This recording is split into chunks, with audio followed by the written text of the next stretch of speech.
headed to political oblivion. Breaking news. The reporter must be able to think clearly. This sucks. Exactly. The New York Times is getting pushed around by a hedge fund, Liz Cheney's defeat, and how much the media loves talking to the FBI. This is what I'm talking about today on Breaking News. I'm Spencer Snyder, and I'm super glad to be on your show, Tulsi. Thank you so much. I'm looking forward to hearing your expertise as we get all of this new information on the legal aspects of these documents, what's been seized, and frankly, what will hold up as we move forward.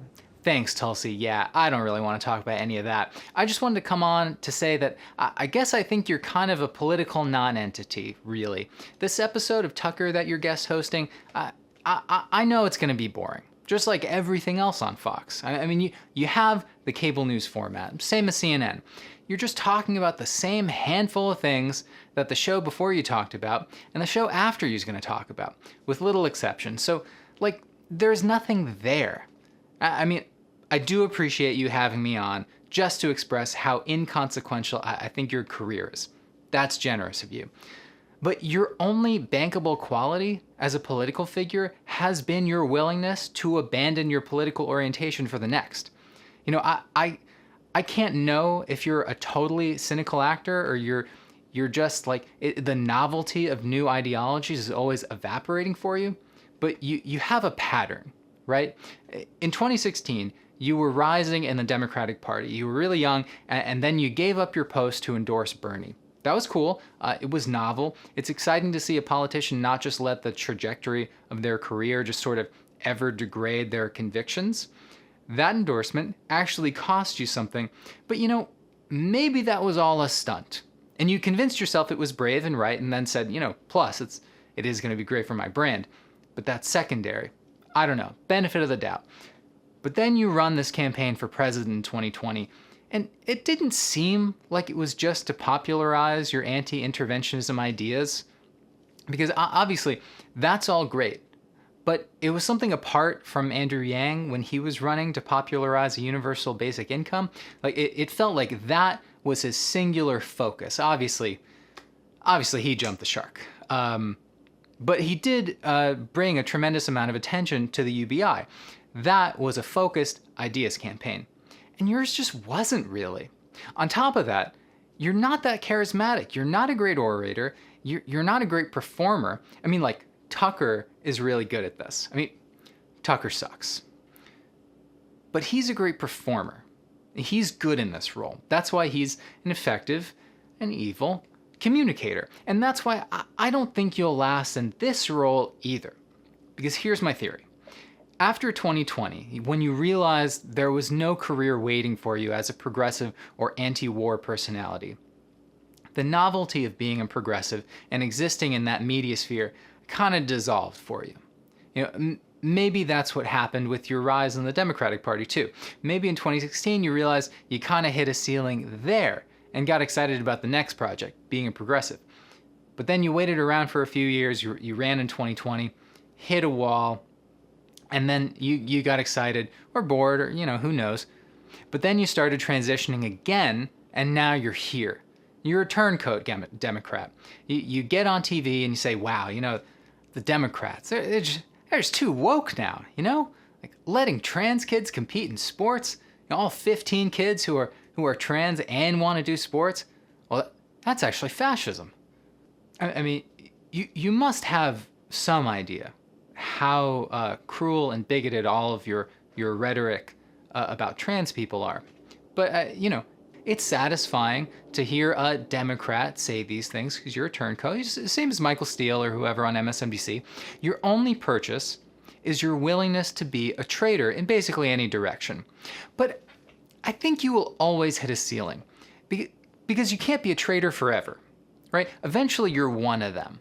And when that happens, all you are is another member who happens to not be a very good performer. And that's when, you know, in my theory, I don't know you, maybe this is all performance art. Maybe this is totally genuine, which would be very sad. But in my theory, that's when you cash in on your willingness to blow it all up and switch sides. So my guess, I could certainly be wrong here, but my guess is that you'll continue as a conservative in this mode until you feel entitled to a permanent gig on TV. And then they're gonna have to tell you that your focus grouping was not favorable and you're never gonna get a primetime slot. And that's the ceiling. So then it's just a matter of letting your fancy lead you to the next frontier in Tulsi's never-ending political journey. Do you become an evangelical Christian? Or maybe a career selling gold to doomsday preppers? Perhaps moon landing truther. I'm sure those people are always looking for convention panelists with mainstream credentials. But, you know, I don't know. Either way, thanks for having me on. Good luck in whatever it is you're doing. Thank you. Thank you, James. You make a lot of great points there. James? Anyway, a big chunk of the New York Times stock was just bought by an activist investor.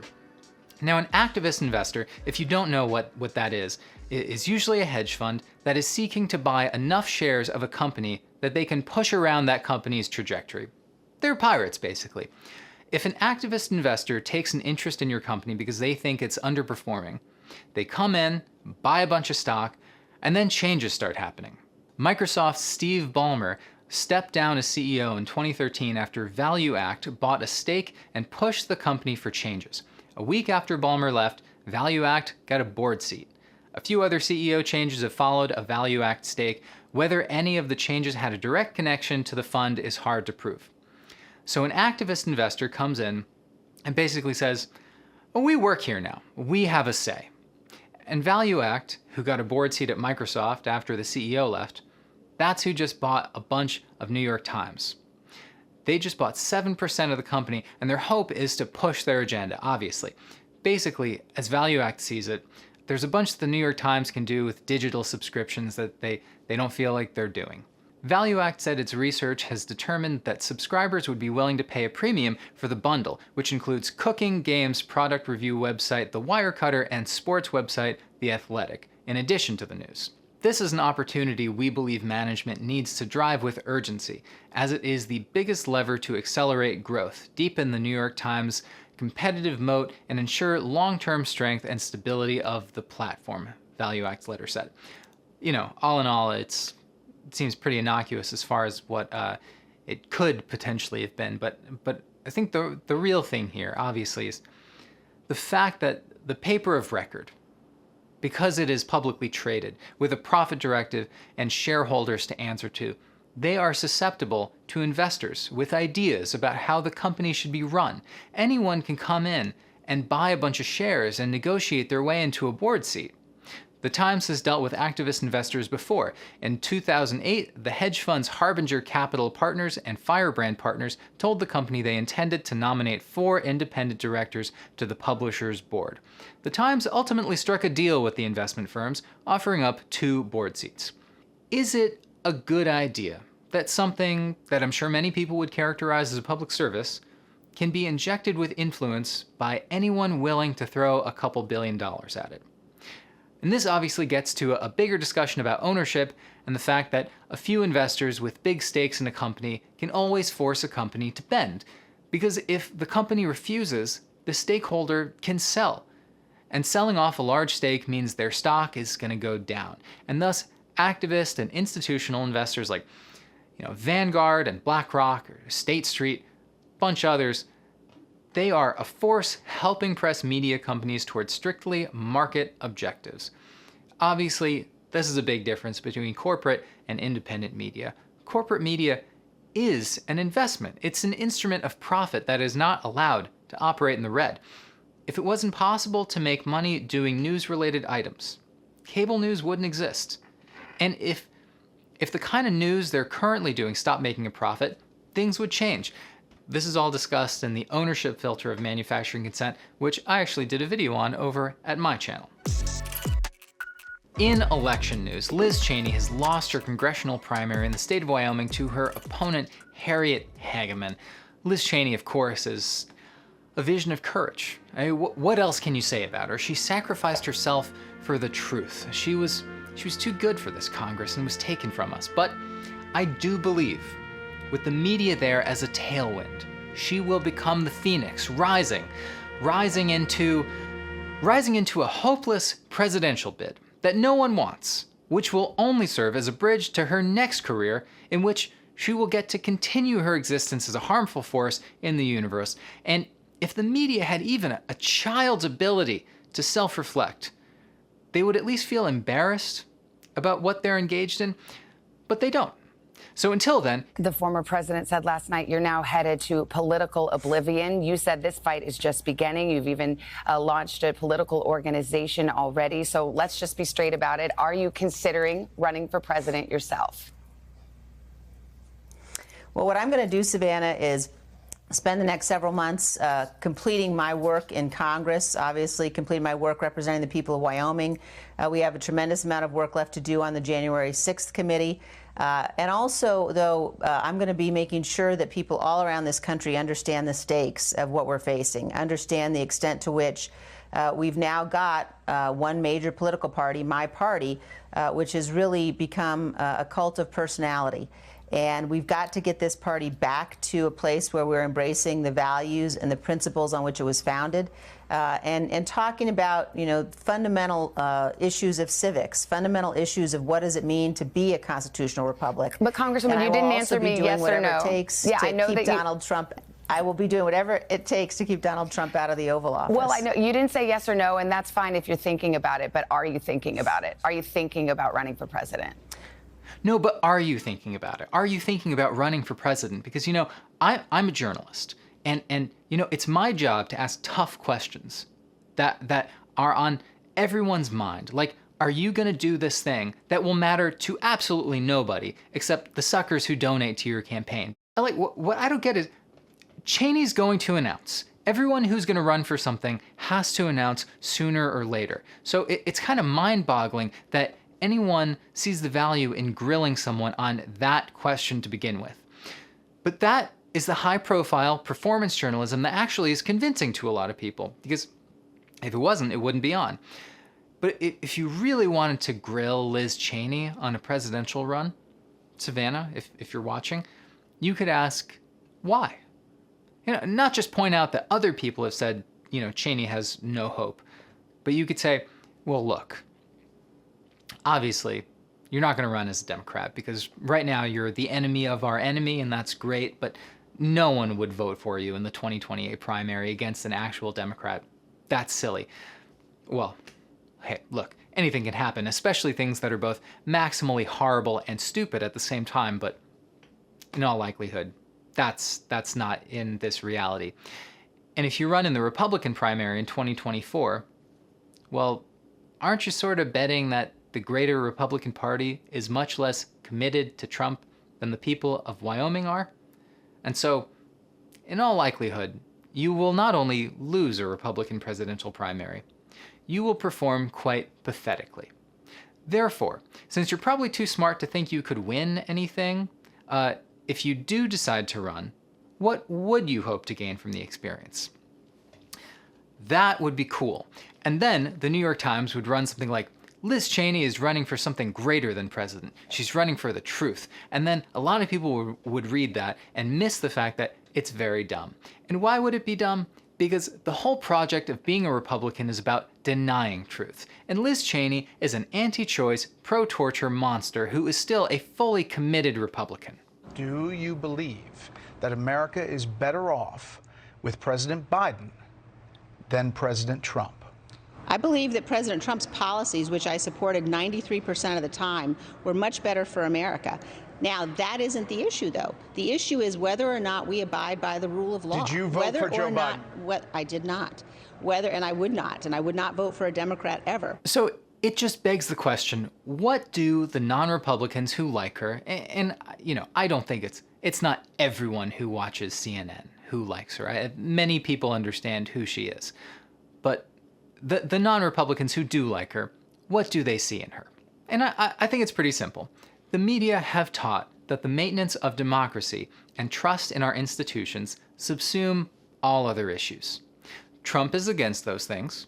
Cheney is apparently for those things. And so you have people who don't see the absurdity in being viscerally repulsed by Trump while applauding a facsimile like Cheney. And this is from media that might lament the loss of trust in our institutions, But the thing that the media doesn't address is all the ways it's totally justified to not trust our institutions. So, perfect example from this week. Republicans no longer trust the FBI because the FBI, as I'm sure you are all well aware by this point, executed a search warrant in Mar-a-Lago. The right wing saying that it was politically motivated, it's a witch hunt, lots of Republicans calling for the FBI to be defunded. But as it turns out, apparently documents having to do with the nuclear arsenal were just hanging out at Trump's country club in Florida, probably worth retrieving. But even if Republicans have picked the entirely wrong reason to not trust the FBI, there are many good reasons to not trust the FBI. So when Teddy Roosevelt started the FBI, his argument was that this was an agency that would hold the most powerful to account, the most powerful business people who were committing frauds against the public, corrupt officials. But very quickly after that, in the approach to World War I, the government wanted the FBI to be involved in more espionage-like activities in countering the threat from German provocateurs and German spies. And that grant of authority opened the door to spying on people's political beliefs. And they were no longer concerned with who was actually doing harm, but who was thinking the wrong thoughts. And the centers of those thoughts tended to be around universities, journalists, people who are in the business of spreading ideas rather than people who are committing crime. And they labeled these people radicals because they were all seeking some kind of radical change to the establishment, whether it was the financial establishment or the government establishment. That was Michael German. He is formerly of the FBI, but for the most part, you're not going to have current or former members of the FBI talking about how the FBI has a century-long history of targeting dissidents, right? And mainstream media is not interested in taking all of this right-wing opposition to the FBI as a springboard to talk about all the ways the FBI should be reformed. So instead, they have people on to bemoan the loss of trust in law enforcement and our institutions. The truth is that election was not stolen, and if we fight about the fundamentals of that, then the trust in institutions is gone and the basis of democracy. Let's talk about law enforcement. You've recently been writing about DOJ and the concerns surrounding the threats toward law enforcement. Well, I do share Liz's concern that our democratic institutions are under assault by some illiberal authoritarian elements, who simply just do not accept the rule of law, do not accept the constitutional order. And so you had scant mention, not none, but very little mention of the harm the FBI has done, how it's one of the most conservative institutions in the country. And so given how little coverage it got, I do want to take a second to highlight a little bit of this piece by Alex Vitale writing in Truth Out about the FBI and what should be done to it. Given this history of politically motivated repression, it should be the left calling for defunding and defanging the FBI. Here is a concrete program to begin that process. End the FBI's role in political policing. The FBI should be forced to shut down the intelligence gathering activities that make possible the subversion tactics at the center of the agency's history. End the FBI's role in the war on terror. One of the primary tools in waging the war has been the entrapment of people who are lured into fantastical plots invented by FBI agents so that they can be arrested for planning actions they had no intention or ability to ever complete. End the FBI's role in the war on drugs. Susan Phillips' Operation Flytrap shows how the eponymously named FBI anti-drug sting did nothing to end the flow of drugs into Los Angeles, and instead pointlessly criminalized the most vulnerable people in a community hard hit by poverty, unemployment, and public and private sector disinvestment. And the FBI's role in so-called violence reduction.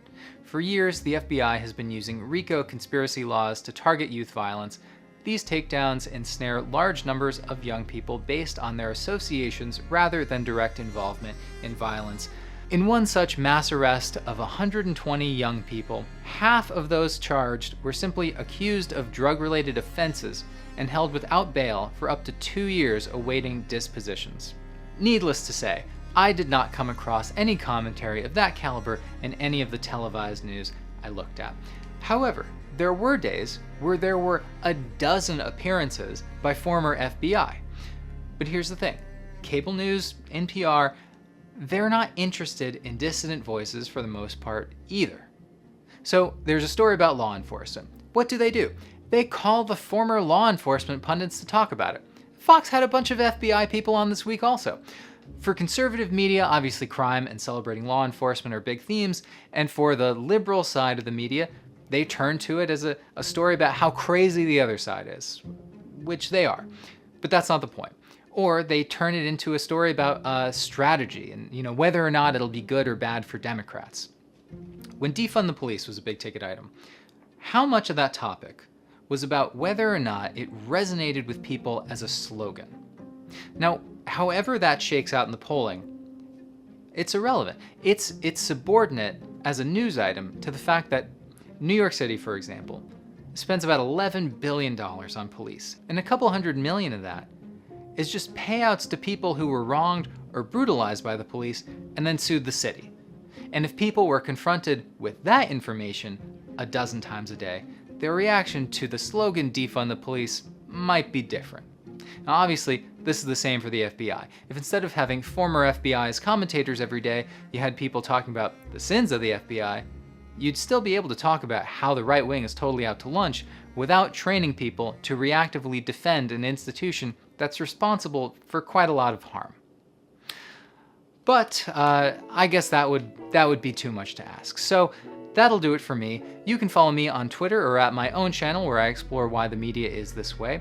I've actually been working on a video examining how the New York Times covered the rise of Hitler. If that is the kind of thing that'd be interesting to you, you can type my name into YouTube and find my channel. If you like this content, if you get something out of it, if you learn from these videos, please support Status Coup's investigative and on-the-ground reporting for as low as $5 a month. You can go to statuscoup.com/join. A small percentage of people subscribe. So if you are able to be one of those people, it would go a long way to keeping this whole thing going. And I will see you next week. You're now headed to political oblivion. Breaking news. Reporter must be able to think clearly. This sucks. Exactly.